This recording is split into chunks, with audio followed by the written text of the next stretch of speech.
10% of the organization's data has 90% of the value. But we don't go through a process saying, what are my most important data sources around which I should do data management, data quality, data governance, right? We just do it across everything. And so I push back and say that we've got a lot of data. Most of that data doesn't mean shit for the problem I'm trying to solve. And that was my one brilliant statement that I'd made for the whole thing. But yeah, no, this so aligns with my worldview. I was chatting about there on cache over coverage.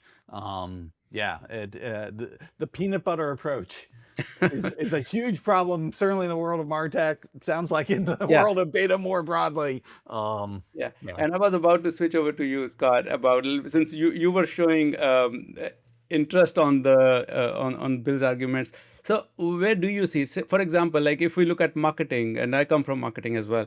If we look at marketing and we want to run a campaign, or we want to run an intent-based omni-channel program. Okay, so we have holistic experience, as we know, like marketing is all about right content to the right people at the right time.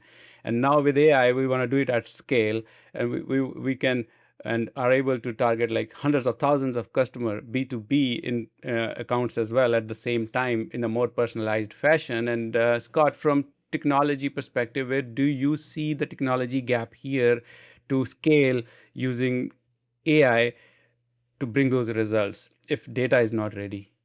For example, your SFDC, your CDP are not mature enough. You have scattered data across different customer data sources. Then how to do it right in this case?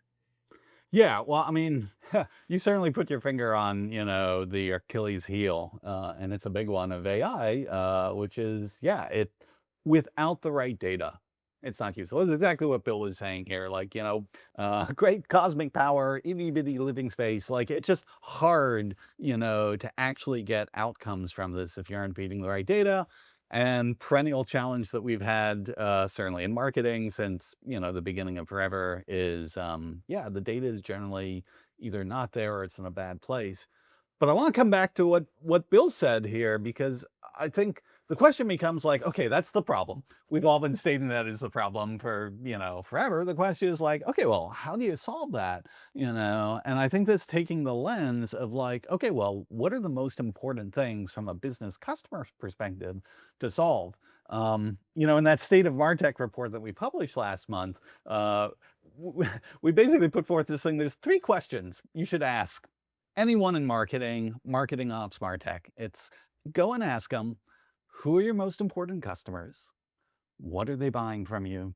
How much margin are you making on that? It is scary. I've only done this anecdotally, but it is scary how many people who are like responsible, for actually operationalizing how this business is going to run that cannot answer any of those questions, much less all 3. And that's the thing. It's like, once you've got that in your sight of like, okay, well, who are my most important customers? What are they actually buying from me? And I don't mean just product, I mean like, Clay Christensen, job to be done. Like what's the thing they're actually hiring us to do for that? And what's my margin? What are the customers that are actually profitable, for me to grow? If you start with the answers to those questions, then all of a sudden, yeah, it becomes, like Bill was saying with the example in hospitals, where you're like, okay, now we can go and we can like sort of collect what are the possible ways we might address that and solve that. And I think that gives you a fighting chance to say you're never going to boil the entire ocean, of, data perfection, much less any sort of marketing operation on top of that.